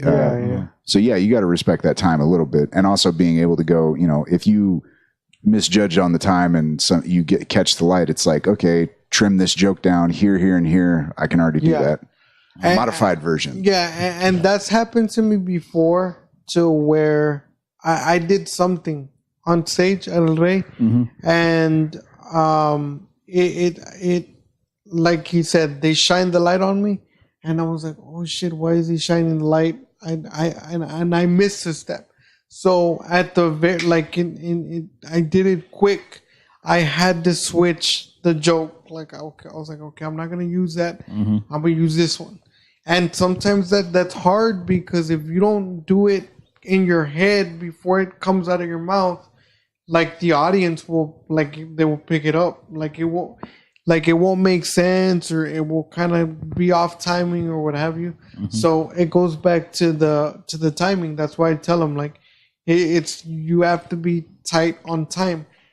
And the other reason as to why and I had this conversation with John Thomas as well. Yeah. I was like, you got to be tight on time, because a lot of people don't know, man. When I started performing down here, and you perform in LA, you've done different places, pero down here los tienen bien chiflados. You get 10 minutes, you get 15 minutes. Bro, in LA, and you don't even have to go that far. In San Antonio, Austin, at an open mic, you get 3 minutes. If you're lucky and you're regular and you're good, they might let you get away with 5, but that's all you get. Yeah. And the reason for that is because over there, you have a line of comics. There's literally 30, 40 comics going through that same night. So you got 3 minutes. And I've been at open mics where it was me and 3 other guys, and I knew the host personally, and the motherfucker still lit me at 3. Yeah, he was like, "It's 3, bro." And I told John, I was like, "Dude," and at 3 minutes, you got to be off. You got to be off, because you can't go over and shit like that. And that's what I told him. I was like, "Dude, down here, y'all have it easy. Y'all get these 10 minutes and 15 minutes, and you got time to mess up and pick it up again." Yeah, man. But what I was gonna tell you, if you don't mind sharing, I know that there's some comics that are very protective and secretive about their writing process, because to a lot of comics, it's like a treasure that they hold. I really don't. I feel that it's if I can help somebody else, and me explaining my writing process helps, I do. So I was gonna ask you, if you don't mind sharing, do you have a particular writing process that you? The idea is, in my job, I visit customers. I'm in sales. So I'll be with a customer, and then I got to drive to see another customer. And usually that drive can be anywhere from 20 minutes to 30 minutes. So things are just, whether it's things that happen during the weekend, something that might have been funny, I start, when I'm at work, I'm thinking of these ideas of even if it wasn't funny, how it might have been funny. A situation that might have happened wasn't funny, but it might have been funny if this would have happened. Yeah. So that's kind of almost like the beginning of the joke. I'll get home, I've got a book, and I'll just start writing, and however of the joke, and it really develops into something might have started out a certain way. By the time I finish writing it, by the time it's already ready for me to try out, whether it's an open mic or on a stage, it's totally different. But you talked about standing in front of the mirror. There's one bedroom. We live in a 3-bedroom house. Of course, it's my wife and I share a bedroom, and then my son has another bedroom. The third bedroom, I kind of made it my almost like make a joke about it because it's like my man cave, but at the same time, it's where my wife does her sewing. So it's like it's a man slash sewing, cave. Sewing cave. But I'll go in there, and it's pretty like late at night, and it's wife's asleep, son is asleep, and I'll just be in that room, and I'll just do it over and over until I tweak it here to where it's what I want, how I want to tell the joke. Yeah. But yeah, it's pretty much just things that happen to me, and or things that I've seen. I'm a people watcher. Yeah. I'll be sitting on the bench at Walmart and just watching people. I've seen that from you, man. Like through a lot of your posts. Cause believe it or not, man, like I read a lot of what you post, Mm-hmm. So I've seen that through a lot of what you post on Facebook. It's a lot of observational comedy, and it works. Like it makes me laugh because when you point it out and the way you word it, it's not like I picture it in my head, and it makes me laugh. And then I think that if I was in that situation, I wouldn't have been able to pick it up. Because, like, for example, my comedy is it's relatable comedy, but I'm not good at observational comedy. Yeah. Like for example, somebody great, like for example, Jerry Seinfeld. Oh yeah. He's a master of like Jerry Seinfeld could look at that cup and could dissect that cup completely and make it funny. Like one of my favorite jokes with them is his joke about a sock. He's like, even the way he goes into it, it's just you don't even think that it's a joke. Like he was like, and what's this one sock deal? Like, why do you always just open a drawer and there's one sock there, and it's like, hey buddy, where's your other buddy? How come you're not with them? And then. And it's funny how he goes off and he's like, how come you're not with your other buddy? And it's always the case of the lost sock. Where is the lost sock? And and then he goes into Hatfield, another bit, like him buying a sandwich or whatever. And you're walking down Broadway and you're having to wait in line and you're trying to get your sandwich, and there's a dude in front taking a long time. And then when you walk back, and sometimes you see a dirty sock next to a trash can, and it makes you think, is this the sock from that belongs to the sock that I had in the washer? And what I point out with that is like his way of making observations so vivid that they make you laugh. And like when you write these out and you post them.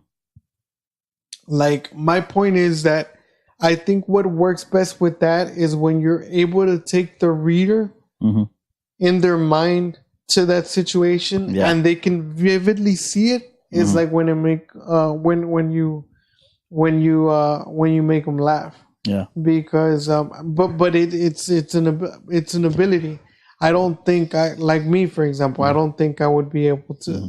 To like pull that off. We talked about that before, man. Like Seinfeld, as opposed to where most humor is, you're defining the character in the situation. He's defining the situation almost as if you're seeing through his eyes. Yeah, exactly. You're not observing from the third person. You are the first person narrator within the joke. Yeah, I think one of my favorite Seinfeld jokes is where he's talking about. This is something that we see it, but we just don't really depth into it a lot. Yeah. And it's like the expiration date on milk. He says like, how do they know that it's going to expire on that day? Who tells them? Is it the cow?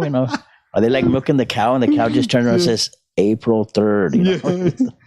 But it's things like that, and that's pretty much like you say, observation. That's one of the things about my jokes. The other thing is taking them in a direction where they think they know where they're going, and then just coming out with something, totally different. Yeah. I think one of the jokes that would get a lot of laughs was that and I usually do this joke like at the beginning of the school year or right back when the kids are coming back from a school break, and I'll say that I'm driving and I'll see the school bus, they're going back to school, and I'll see that face, up against the window, all sleepy, got slobber, half asleep, half awake, and that's the bus driver, And because they're already thinking, it's the kids, but I was like, taking them one direction and then saying, taking them in another. Yeah, it's like one of my, I'll tell you too, but one of my favorite observational and see, with him it was like halfly observational, but it's just what I like the most is the twist. One of D.L. Hewley's jokes is where he says that he took a trip to Washington D.C. and he thought it was the greatest place in the world. He was like, I'm going to see the White House. It's going to be awesome. It's going to be clean. It's our nation's capital. Come to find out, I come to Washington, D.C., and Washington, D.C. is right next to one of the roughest neighborhoods in the whole fucking world. And he was like, I saw a squirrel with a bulletproof vest on. And he was like, no, you don't believe me? Washington, D.C. is full of rapists, more murderers, and thieves. And that's just the House of Representatives. Yeah. So like that's one of my favorites from him. Observational from Jerry Seinfeld, my favorite of all time, and it's what I love about it is the simplicity and the impact of the joke. Like, you don't see the punchline coming. Well, at least when I first heard it, I didn't see it coming. Was when he said, the other day I was reading statistically, did you all know, and this is the other thing that made it hilarious, that it was, what he said was factual. It was 100% factual. He said, did y'all know that the number one fear in human beings is fuck, I lost my train of thought. He said the number one fear in human beings is public speaking. Public speaking. The number two fear in all of human beings is death.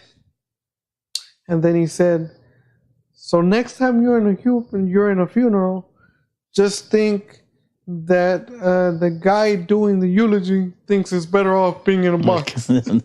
So I thought that was genius. Like, it was hilarious. He has a school bus joke too. But I don't remember it. But yeah, he has a school joke bus too as well, where like just his observation. The other one that was really good with observational comedy was George Carlin. I was thinking about him. Yeah, George Carlin was like, he was a master at his observations. And it's something, believe me, man, when I'm writing, because I write every day. Yeah. I write every single day. I've made it a habit to write. I don't come up with a joke every day, but I do write every day.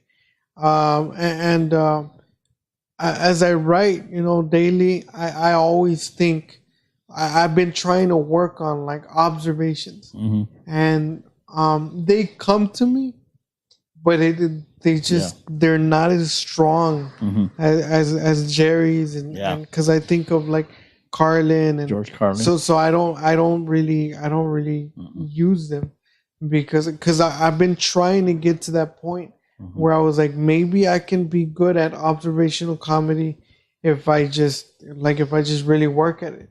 But I've tried and I can't get it to where I want it to be. And within your comedy, that's something that I've noticed that you're very good at writing observation and writing a very vivid picture about it. And you kind of know that it's a good joke when you make a joke about observations on Facebook, and then all of a sudden people start not only do they like it, but they start commenting. Oh yeah, this happened to me. They start sharing something similar to what you made the joke about. Yeah. So it's like, okay, they're getting it. They're relating to what I'm saying. Yeah. You were gonna say something, I think. No, but that very response that you get kind of goes back to the idea that humor is kind of an intrinsic thing. It's that sympathetic nerve. Yeah. That's part of what we're triggering. We don't want you to feel bad. We want you to laugh at this, but to get you there, we have to find that thing, the turn. We have to get you emotionally invested and then disappoint you somehow. Yeah. Right. That's one of the things that Raymond, when I first started out, he goes, because I would do shows with him, and I would immediately, they'd introduce me, and I'd go. Usually, I was the first comic. I'd go up there, and I just started going into my set. And one of the things he said, he goes, they really don't want to hear about how your day went at work. They really don't want to hear that, at least not yet. You got to do some crowd work, find, look at someone, and he said, the best thing you can do is get like a little notebook, and I actually did this. And he put on the top on the header, put mustache, and just think of all the different type, maybe not jokes, but different type of one-liners you can say about mustaches. You can reference Tom Selleck, beards. You can reference what's the guy from the Lord of the Rings? Gandalf. And he goes, just do this. That way, when you're out there, you see somebody wearing a cowboy hat, you already got something funny about a cowboy hat. Yeah. It might be, hey, Woody from Toy Story or something. Yeah. So, yeah, that's one of the things that I've done. I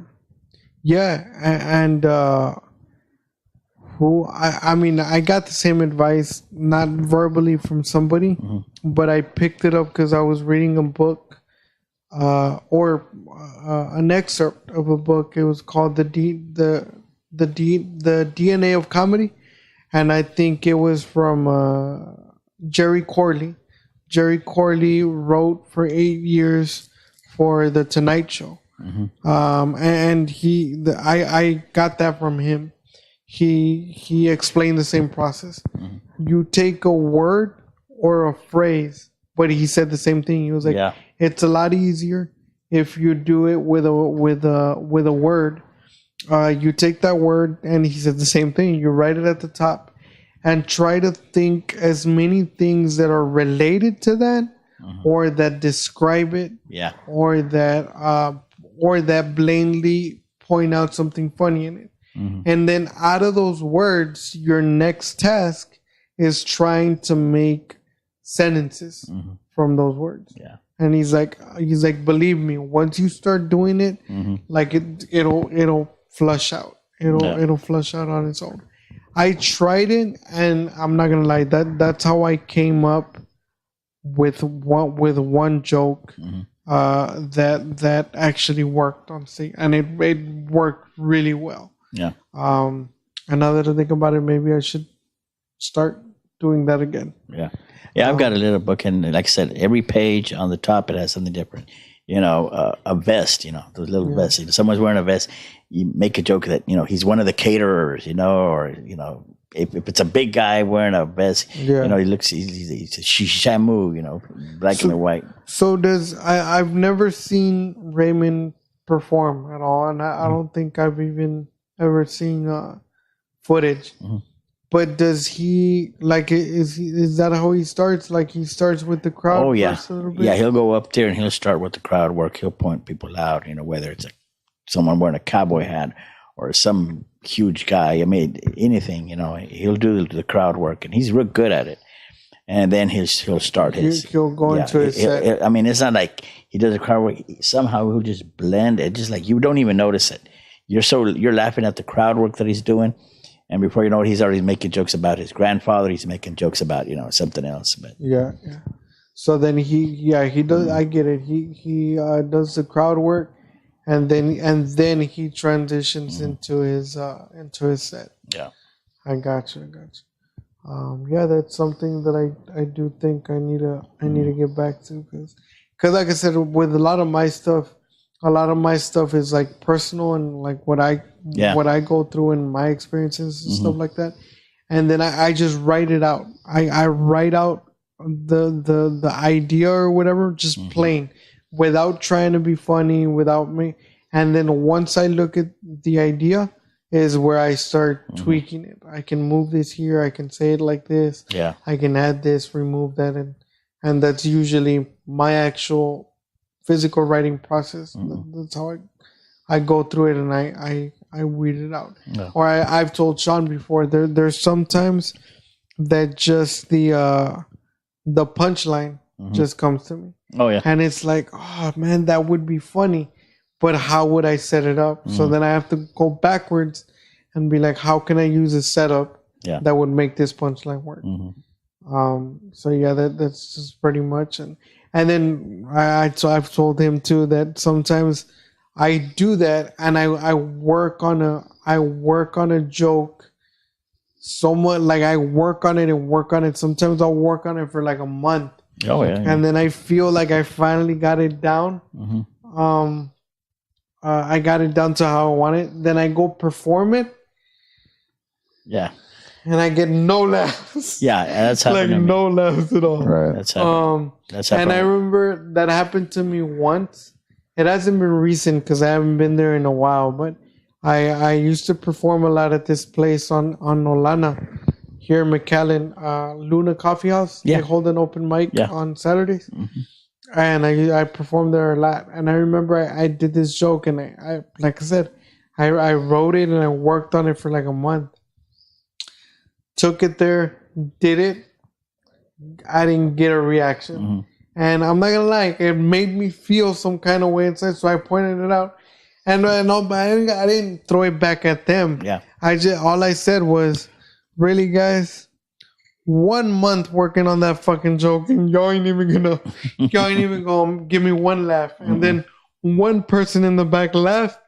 And then I told them, I was like, "Oh, don't give me that pity shit. I don't even want it anymore." Just, but yeah, you spend this whole time writing and working on it, and then you go and it completely bombs. The reason I say that, where I was going with it, is that's why I hate when people actually tell me, "Really, man, like."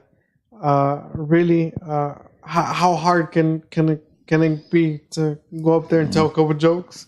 I hate to hear that. Yeah, I feel like that's a kick in the groin. Like and I've had a couple tell me, they're like, "Really, how hard can it be to go up there?" And I just tell them, "Yeah, go try it. Try it. See how it work out for you." Yeah, no, I mean, I've had jokes where I'm just laughing at home and I mean, almost like tears up, and like, this is gonna kill. This is just gonna be funny, and I'll get there, and it just doesn't get. I don't get the reaction that I was expecting to get. And I said, okay, well, I guess. And some of those are just like, okay, that goes, in the trash. And there's some that are like, maybe I just need to change things around or change it a little bit. Yeah. And there's been some that I've done that and come back, and it's done better. That's why recording your set's a great resource. You can go back and listening to it in different places. Put it in your headphones when you're sitting alone at home, or play it in the car when you're going somewhere, and you start to notice it's like, it's not that I didn't do it right, it's that I didn't do it right. Right. Yeah. Yeah. And timing. I mean, there's some jokes, and I'll listen to myself, and I'm like, wow, I'm just going too fast. I need to slow it down. And they were laughing. But I didn't let them, finish their laugh. I need to let them finish their laugh, and then go into the next step. And another thing that I learned along the way, and it took me a while to learn it, is your set, even when your punchline is not that funny, you can make it funnier. What I mean by that is, what I learned is, people tend to laugh when you go through your set and it sounds natural, like it sounds like you're talking to them, but it's your actual set. I've noticed that I tend to kill with those laughs, because it sounds like it's fluently like coming out. And I was actually sharing this with John. And he was like, "Yeah, man, but like, how there's only so much natural that you can put into it." And I was like, "No, man," and because I revert back to what I told him, it all goes back to actually, that's why I write it, perform it in front of the mirror. The more you repetitive, the more you repeat. And it's and that's how things come natural to you. Yeah, it's almost like muscle memory. I mean, I'll at first, I would write the joke, and maybe I would say it once, and then that would be it. I'd go to open mic or do a stage, But and then I'd get up there and I'm like, I would mess up with either a word or there was something that I would mess up. Either that this joke was supposed to have gone first, or it could be a setup for the next one. And so now I just, like say, I mean, I don't do it in front of a mirror, but I just stand up in that room and I'm just talking and I'll do it over and over again. Just, I mean, several times. And then even to where it's like, you know what, I'm kind of dragging off too much on this. Maybe I can, like you said, cut a couple of syllables, take a couple of these words out. It's kind of like, here's the joke, and I'm like, where you have to, and I regress. You know, you just changes in tone and the cadence that you're delivering it at. For even comedians that we think of as deadpan, like say McDonald, McDonald. Norm Macdonald, to a large extent, yeah. I was thinking more of Stephen Wright. Oh yeah, you know, but he's just trimmed it down to the most minuscule amount of tone shift. You still know where the joke is. You know, you can follow him. If you turned it all the way down and all you were listening, you'd still be able to catch that rhythm about the pattern that he's using. But with him, I think it worked because his was more of a one-liner. It was just true. But when you work with one, I mean, I've seen crowds though, man. Like when he's done specials and spots where you can tell they may not necessarily understand the joke, but they understand where the funny's at. You know what I mean? They can kind of follow along with the crowd because he's got some that you have to kind of think about it for a second before it hits you. But again, because he's giving you that at least bare minimum, you know, it's the metronome in the background. It's like punch, set up, punchline. Yeah. You know? Yeah. And it all goes back to like what we were talking about earlier. And again, something that I related a lot to Carlos when I was talking to him. Cause I didn't know that Carlos was that new. He's like really, really new. So cause he was asking me all these questions, when I first talked to him. But I told him, man, like it's like what a lot of new comics, and I made the same mistake. One of the biggest mistakes that we make is we tend to take the timing and the delivery for granted. There's some jokes, there's some premises and punchlines that they are funny, but if you don't give them, like you said, the breathing space, they're not going to be funny. But I guarantee you, if you go back and do the same joke, but leave the pause, some need a pause. And some need the breathing space. It'll then you hit them with it. It'll land. It'll hit. And I told him that because he had a couple jokes that I really enjoyed the first time I watched him perform. And I just told him and I only told him because he asked me. I don't like telling we've had this conversation as well. I don't like telling other comedians about their material because I don't know how they'll take it. Right, so I never like to give advice on other people's material unless you ask me. Right. Because then you open that door. But he asked me and I was like, well, man, like it's cool and you have this joke. But if you would have just let it, like if you would have put that like even 3 second, 2 second pause in between, it would have been gold, you know?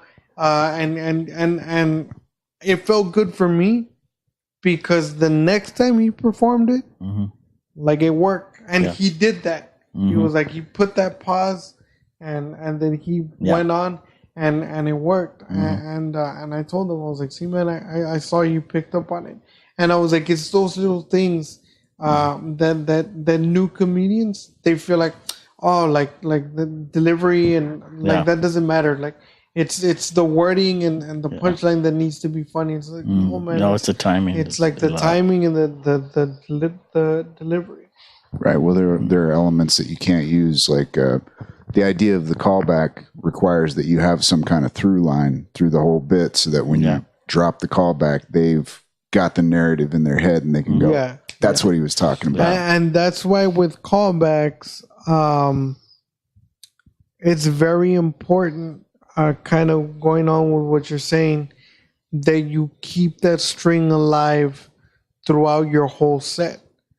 Now, I mean, not unless your set is an hour and a half. Yeah.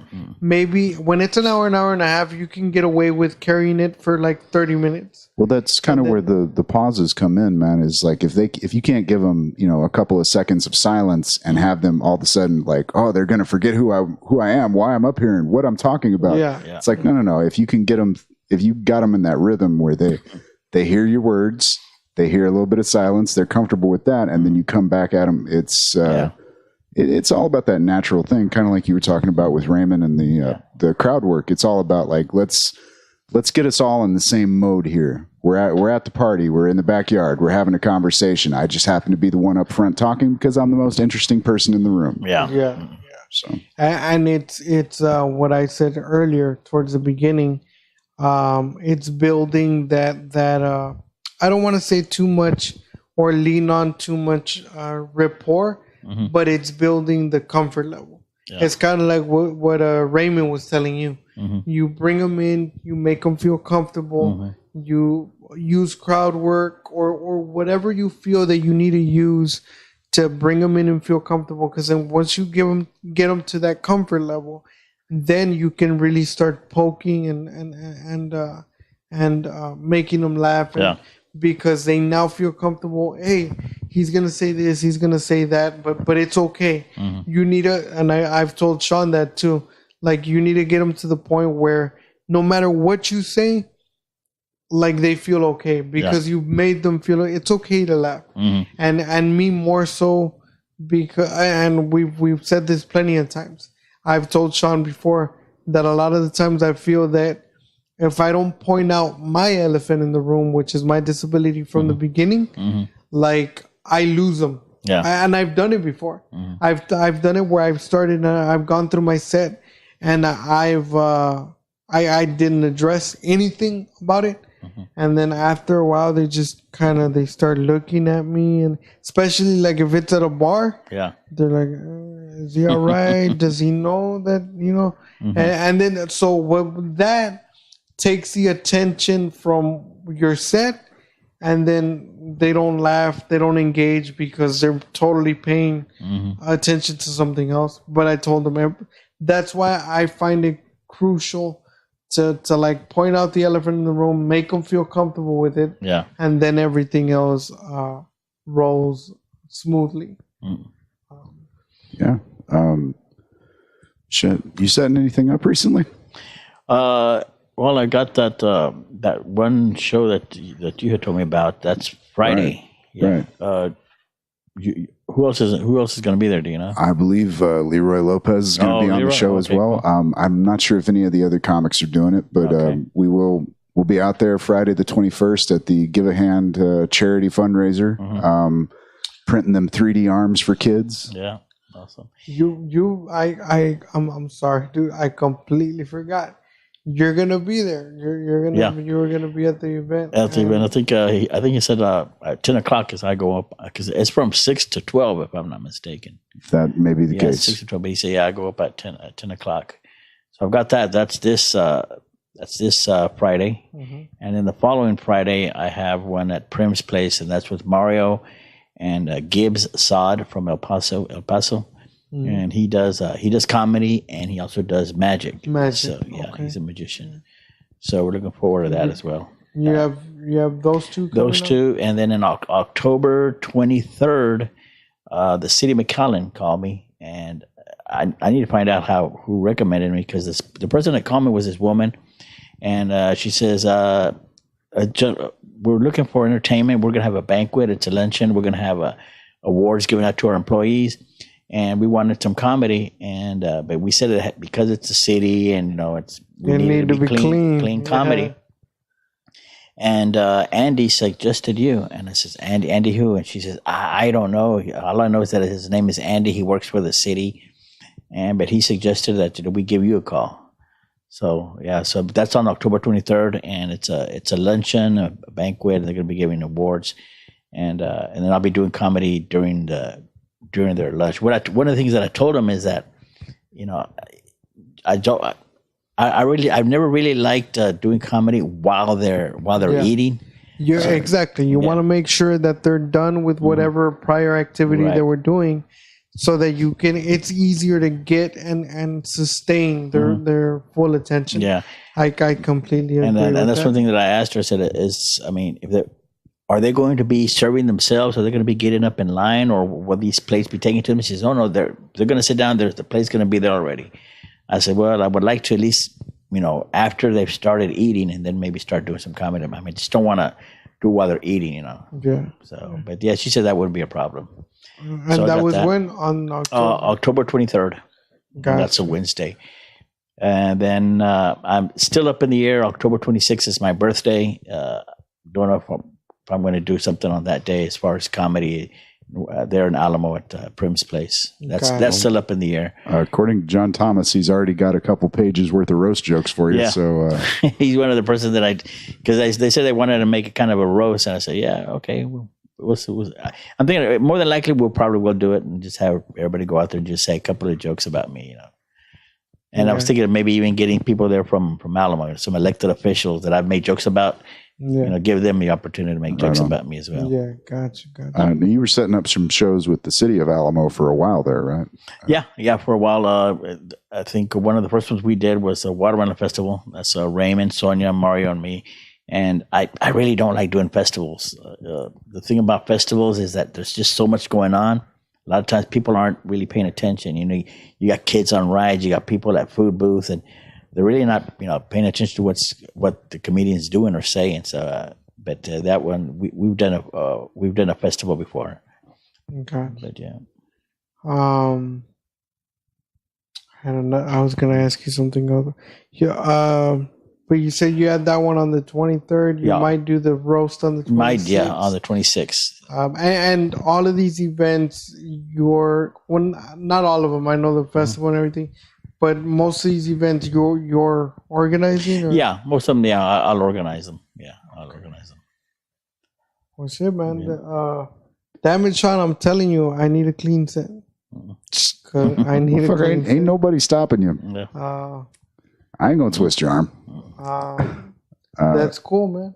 That's real cool. And we were glad that we were able to get you on the podcast. I don't know how much information Sean related to you, but this is all we also just started not too long ago, and it was our baby, it was our little project that we wanted to get off the ground, and we focus on entertainment and comedy, but we do bring in social issues or anybody with a platform or small business owners or anything like that. So the only thing we're trying to do is get the word out there. And, no, I enjoy this. I mean, this is actually a third one that I've done. So cool. Yeah, they're great. And hopefully, maybe on Friday we'll be set up out there at the fundraiser. Maybe we can have you sit in for a little bit of time. Yeah, we weren't able to land a spot to actually perform. I wanted to perform a set. Yeah, but we as far as I know with Rick, I think he had told me that they were booked already or something like that.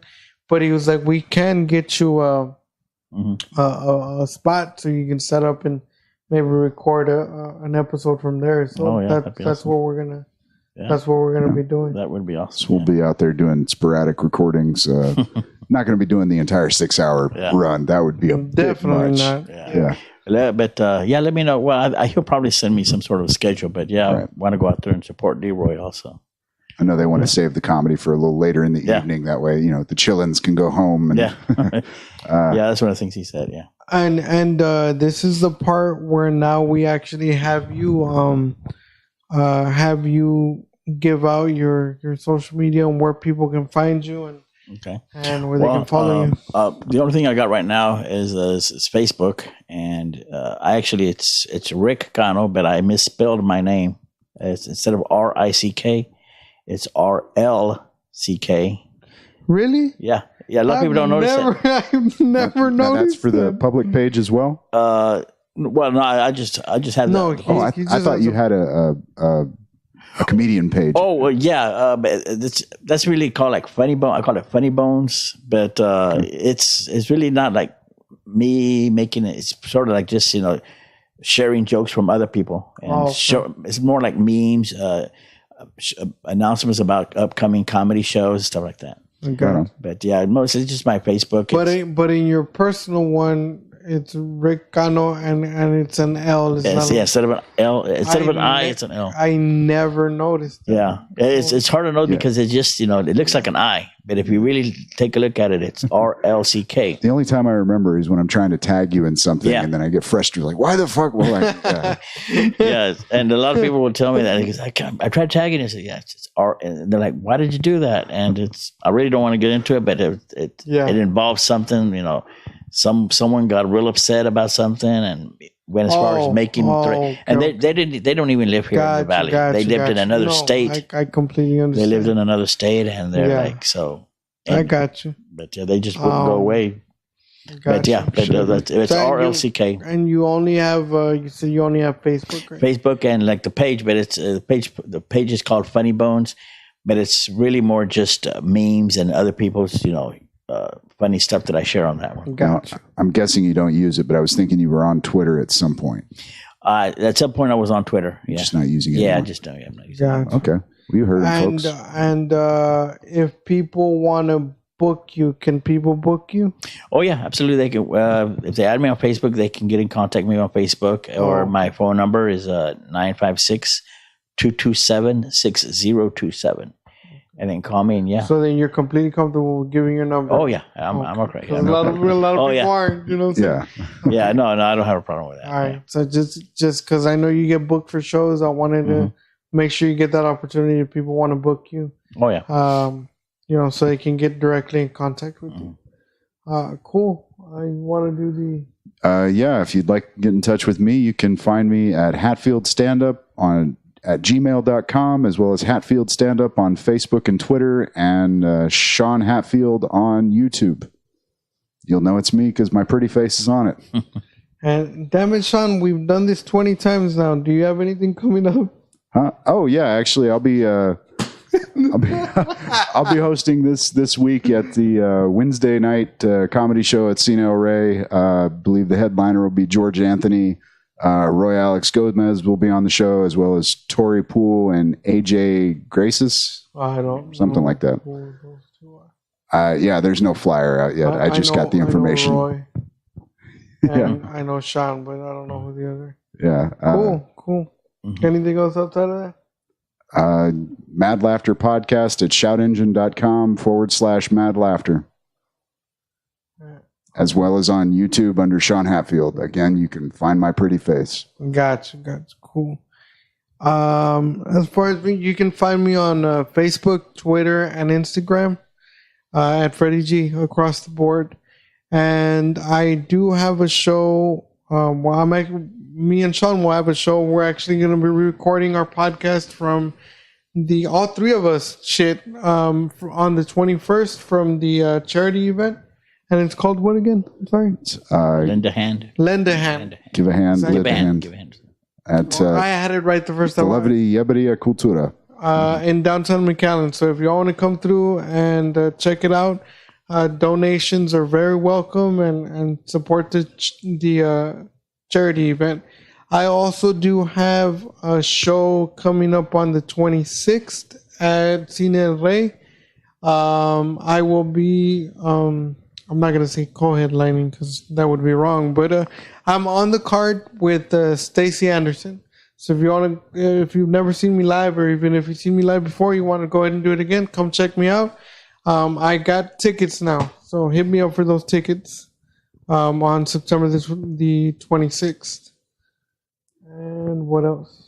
You can find this podcast, the audio version, at shoutengine.com/Bouncing Brains, as well as on YouTube under Bouncing Brains. Search for Bouncing Brains Podcast.